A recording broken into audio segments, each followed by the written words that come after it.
খাবার নিয়ে মেডিনিস্টে গিয়ে অর্ণবের কাছে ধরা পড়ে গেল সুমনা। হ্যাঁ বন্ধুরা, এমনটাই দেখা যাবে। তাই সম্পূর্ণ জানতে ভিডিওটিতে লাইক দিয়ে চ্যানেলটি সাবস্ক্রাইব করে দেখতে থাকুন। গল্পের শুরুতে দেখা যাবে আনন্দী ডিউটি শেষ করে বাড়িতে এসেই খাটের উপর সেই পর্দা টানানো দেখে পুরো চমকে যায় আর বলতে থাকে, কি ব্যাপার? স্যার তো রাতে একাই ঘুমিয়েছিল, তাহলে এই পর্দা কেন টানিয়েছে? তারপরে আদি আসে। আদি আসলেই আনন্দী বলতে থাকে, এ কি স্যার, কালকে রাতে তো আপনি একাই ঘুমিয়েছিলেন, তাহলে এই পর্দাটা কেন টানিয়েছেন? তখন আদি মনে মনে বলতে থাকে, এই রে, এই পর্দাটাই তো সরাতে ভুলে গেছি, কি বুঝবে কে জানে। তারপরে আনন্দী বলতে থাকে, স্যার নিশ্চয়ই আমাকে মিস করছিলেন তাই না? তখন আদি বলতে থাকে, কি যে বলেন না আপনি, আসলে লাইটের আলোগুলো না চোখে আসছিল, তাই তো শান্তি মতো ঘুমানোর জন্যই এই পর্দাগুলো টানিয়ে দিয়েছিলাম। আপনি যে কি বলেন না, আপনার এখন রেস্টের দরকার, রাতভর ঘুম না ঘুমিয়ে এই অবস্থা হচ্ছে আপনার। তখন আনন্দী বলতে থাকে, স্যার জানেন কালকে কত ভালো একটা কাজ করেছি আমি, ওই বাচ্চাটা না অর্ধেক সুস্থ হয়ে গেছে। তখন আদি বলতে থাকে, জানি তো।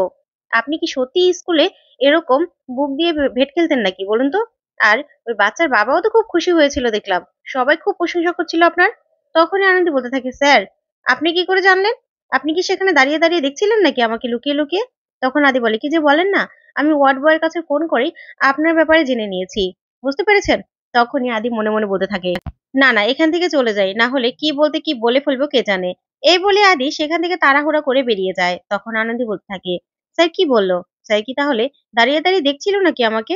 এমন ভাবে বললো যেন দাঁড়িয়ে দেখছিল। না, এই কথাগুলো বাদ দিয়ে এবার একটু রেস্ট নেই। এই বলেই আদির জায়গাটায় আনন্দী টান হয়ে শুয়ে পড়ে। ওইদিকে দেখা যাবে অর্ণব হসপিটালে যাওয়ার আগেই সুমনাকে ডাকতে থাকে। তারপরে সুমনা না আসলেই অর্ণব বলতে থাকে, কি ব্যাপার, সুমনা এখনো আসলো না? কি এমন কাজ করছে নিচে? নাকি আমাকে আমার কোনো কাজ করতে চাইছে না, ওকে অন্য কিছু নিয়ে বিজি আছে? এই বলে সুমনা সুমনা করে চিৎকার করে ডাকতে থাকে অর্ণব। তখন সুমনা আসে আর এসে বলতে থাকে, হ্যাঁ কি হয়েছে? তখন অর্ণব বলে, আমি হসপিটালে যাবো তুমি জানো না? তখন সুমনা বলে, সেই জন্য তো খাবারগুলো রেডি করছিলাম আমি। তখন অর্ণব বলতে থাকে, সেই কাজ তো মাই করে, তাহলে? তখন সুমনা বলতে থাকে, আচ্ছা তোমার কি করতে হবে বলো, আমি করে দিচ্ছি। তখন অর্ণব বলে, না, তুমি কি অন্য কোনো কাজ করছো নাকি? কোনো কিছু, কোনো র‍্যাকেটের সাথে জড়িয়ে পড়েছো নাকি? তখন সুমনা বলে, কি যে বলো না তুমি? কি বলছো এসব? তখন অর্ণব বলতে থাকে, না, আগে তো আর কোনো কাজের কথা বলতে হতো না। আগে তো আমার সব কাজ তুমিই করে দিতে।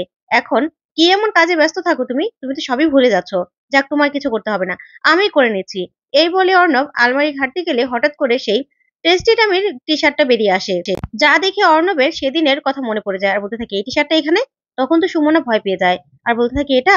তখন আনন্দী কোনো মতে এসে সুমনাকে বাঁচিয়ে নেয় আর বলতে থাকে, ই দিদি, এটা তো আমার। এই বলে টান দিয়ে নিয়ে নেয় আর বলতে থাকে, ইস দাদা, আসলে রোদ থেকে মনে হয় এটা এখানে এসে পড়েছে। এটাই তো আমার, আমি তো খুঁজছিলাম। এই বলে আনন্দী সেখান থেকে চলে যায়। তখন অর্ণব বলতে থাকে, এই মেয়েটা না সব জায়গায় এসে পড়ে, একদম ভালো লাগে না ওর সাথে মিশে মিশে, না তোমার আজকে এই অবনতি হয়েছে। এই বলে সেখান থেকে অর্ণব রেগে বেরিয়ে যায়। তখন সুমনা বলতে থাকে, আজকে অনেক বাচ্চা বেঁচে গেছি, আমাকে সাবধান হতে হবে, আরো সাবধান হতে হবে। তারপরে দেখা যাবে রান্নাঘরে গেলেই বিজয়া আনন্দীকে বলতে থাকে, আনন্দী মা, এই দেখ রান্না হয়ে গেছে, এখানে পুরভরা কাঁকরোল আর কাঁচকলার বড়া আছে। এটা না আমার আদির খুব পছন্দ। তখনই আনন্দী খেয়ে বলতে থাকে, মা, এইগুলো না তোমার ছেলেকে আজকে আমি ভাগিয়ে দেবো না। তারপরে আনন্দী আর সুমনা সে খাবার নিয়ে সেখান থেকে বেরিয়ে পড়ে। ওইদিকে দেখা যাবে হসপিটালে বাচ্চারা বলতে থাকে, না, আনন্দী দিদি না আসলে আমরা খাবোই না, খাবোই না। তখন আদি বলতে থাকে, আচ্ছা দেখছি আমি। এই বলতেই আনন্দী খাবার নিয়ে সেখানে চলে যায়। তখন বলতে থাকে, এই তো বাচ্চারা, আমি চলে এসেছি। তারপরে আনন্দী সবাইকে খাবার দিতে থাকে আর খাবার খাওয়াতে থাকে। তখনই আদি একটা প্যাকেট নিয়ে একটুখানি ভেঙে খেতেই বলতে থাকে, কি ব্যাপার, স্বাদটা চেনা চেনা লাগছে। তারপরে আদি খেয়ে বলতে থাকে, হ্যাঁ, এটা তো মায়ের হাতের রান্নার মতো লাগছে। এই খাবার কে বানালো? তারপরে সুমনাকে দাঁড়িয়ে থাকতে দেখে আদি গিয়ে সামনে গিয়ে বলতে থাকে, আচ্ছা তোমাদের এই রান্নাগুলো করে কে? তখন তো সুমনা খাবার খেতে দেখেই চমকে যায় আর বলতে থাকে, আবার কিছু বুঝে গেল না তো? তারপরে সুমনা বলতে থাকে, আমাদের রান্নার কাজের লোক আছে তো, সেই রান্না করে, সব রান্না করতে পারে সব। তখন আদি আবার এসে খাবারগুলো খেতে থাকে আর বলতে থাকে, না, একদম মায়ের হাতে রান্নার মতো। তখন সুমনা মনে মনে বলতে থাকে, বাপরে বাপ, আবার খাওয়া শুরু করছে, এখন তো অনেক প্রশ্ন করবে। না না, আমি চলে যাই। এই বলে সুমনা চলে যেতে লাগে। তখন আদি বলতে থাকে, যা, কে রান্না করেছে সেটা তো অবশ্যই এই ছেলেটা বলতে পারবে। এই বলে আদি পিছন দিকে তাকালেই দেখতে পায় সেখানে নেই সুমনা। তখনই আদি সেই সুমনার পিছন পিছন যেতে থাকে আর বলতে থাকে, দাঁড়ান। ওইদিকে সুমনা ভয় পেয়ে দৌড় দিতে লাগলেই হঠাৎ করে হোঁচট খায় আর জুতার ফিতাটা খুলে গেলে সুমনা মনে মনে বলতে থাকে, আর খোলার সময় পেল না।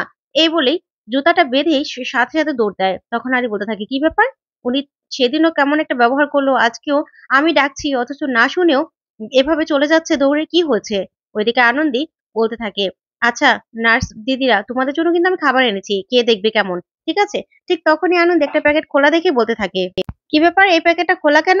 তখনই একটা নার্স বলতে থাকে, এটা তো আদি স্যার খাচ্ছিল। যা শুনে আনন্দী পুরো চমকে যায় আর বলতে থাকে, কি? তাহলে তো নিশ্চয়ই সুমনাদের পিছন পিছন গেছে। এই বলে সুমনাকে বাঁচাতেই ছুটে যায় আনন্দী।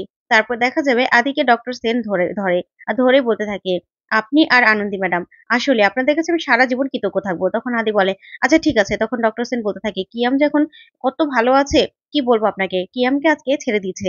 তখন আদি বলতে থাকে, ঠিক আছে।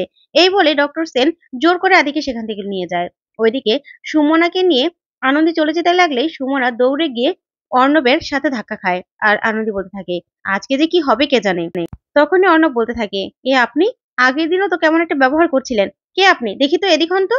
তখনই সুমনাকে এসে বাঁচিয়ে নেয় আনন্দী আর বলতে থাকে, এই তো, আপনার কি হয়েছে বলুন তো? আপনি যার সাথে না তার সাথে ধাক্কা খাচ্ছেন, এত ধাক্কা খাচ্ছেন কেন? হ্যাঁ, ধাক্কা খেলে কোমরে ব্যথা পাওয়া যায়, জানেন না? আপনাকে এমন টেকনিক শিখিয়ে দিব যে আপনি কোমরে ব্যথাও পাবেন না। তখন এই কথাগুলো শুনে অর্ণব বলতে থাকে, দাঁড়াও, ওনাকে না চেনা চেনা লাগছে। তখন আনন্দী বলতে থাকে, দাদা আপনি না ওদিন দেখলেন, সেজন্য আপনার কাছে পরিচিত লাগছে। তারপরে এই বলে অনেক কিছু বুঝিয়ে সেখান থেকে সুমনাকে নিয়ে চলে যায় আনন্দী। তখন অর্ণব বলতে থাকে, না না, একদম ঠিক সুমনার মতো লাগছে। আচ্ছা সুমনাকে ফোন করি তো।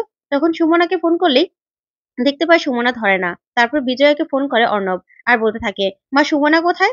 তখন বিজয় বলতে থাকে, সুমনা? সুমনা তো ছাদে গেছে কাপড় চোপড় মেলতে। তখনই অর্ণব বলতে থাকে, আচ্ছা ঠিক আছে, ও আসলে ফোন করতে বলবে। তখন বিজয় বলে, ঠিক আছে। ওইদিকে দেখা যাবে সুপায়ন নন্দিনীকে গিয়ে বলতে থাকে, ম্যাডাম এ আনন্দী তো বড্ড বাড়াবাড়ি শুরু করে দিয়েছে। যেখানে যাচ্ছি আনন্দীর শুধু সুনাম সুনাম, আর ভালো লাগছে না। আপনি না বলেছিলেন যে ও ঢুকলেই ওকে বের করার ব্যবস্থা আপনি খুঁজে পাবেন? তখনই নন্দিনী বলতে থাকে, হ্যাঁ তাই তো, সেই ব্যবস্থাই তো করছি। ওই যে কি যেন খাবারের নামটা, টেস্টি টামি, ওই টেস্টি টামিতে খোঁজ নাও। সেখানে আমাদের একটা মিটিং এর ঠিক করো, ঠিক আছে? সেখান থেকে আনন্দীর এখান থেকে বের করার রাস্তা বের হয়ে যাবে। তখন সুপায়ন বলে, ঠিক আছে। তখন সুপায়ন লোক পাঠালেই সেই টেস্টি টামিতে যে ঠিকানাটা দেওয়া থাকে সেটা ভুল। যা শুনে সুপায়ন বলতে থাকে, নিশ্চয়ই এটার মধ্যে কোনো গন্ডগোল আছে। আছেই গন্ডগোল, যা আমাকে বের করতে হবে। আর ওই আনন্দীকে এই গন্ডগোল ধরেই আমরা বের করে দিতে পারবো এই হসপিটাল থেকে।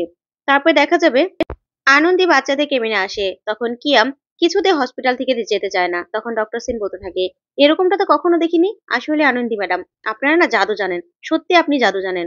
তখন আনন্দী বলতে থাকে, কিয়াম আমরা চিড়িয়াখানা ঘুরতে যাবো তো, তুমি বাড়িতে না গেলে কি করে যাবো বলো তো? তখন কিয়াম বলতে থাকে, আমি এখান থেকে যাব। তখন আনন্দী বলে, না না, সেটা তো হবে না, তুমি বাড়িতে যাও, তারপরে সুন্দর সুন্দর তুমি ছবি আঁকবে, সেগুলো নিয়েই তো আমরা চিড়িয়াখানায় যাব, না হলে কি হবে? তখন কিয়াম বাচ্চাদের ওর বাবা মার সাথে যেতে রাজি হয়ে যায়। তারপরে কিয়াম চলে গেলেই আদি আনন্দীকে বলতে থাকে, আনন্দী কি ব্যাপার, বাচ্চাদের জন্য এবার কাঁচকলার বড়া আর পুর ভরা কাঁকরোল হবে তো? তখন এই শুনে আনন্দী পুরো চমকে যায় আর বলতে থাকে, স্যার বুঝে গেল না তো? ওইদিকে সুমনা ভয় পেতে থাকে আর বলতে থাকে, অর্ণব তো এই সময় ফোন করার মানুষ নয়, নিশ্চয়ই কিছু বুঝেছে, তাই তো ফোনটা করেছে, এখন কি করবো বলো তো? তখন আনন্দী যায় গিয়ে বলতে থাকে, মা সব দোষ না তোমার রান্নার, তোমার ছেলেরা তোমার এত পাগল না যে রান্না খেয়ে বুঝে গেছে যে কি হয়েছে। ওই দিন তো আমি আটকে রেখেছিলাম, কিন্তু আজকে স্যার হ্যাঁ টিফিন খেয়ে নিয়েছে, তারপর সবটা ধরেও ফেলেছে, এখন কি হবে কে জানে।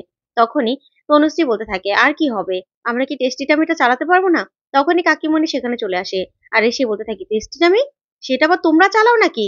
যা শুনে সবাই ভয় পেয়ে যায় আর ওইদিকে কাকিমণিও অবাক হয়ে যায়। তো বন্ধুরা এবার কি তাহলে সবাই জেনে যাবে যে টেস্টি টামি আনন্দীদের রান্না করা খাবার? তোমাদের কি মনে হয় অবশ্যই কমেন্ট করে জানাও। ধন্যবাদ।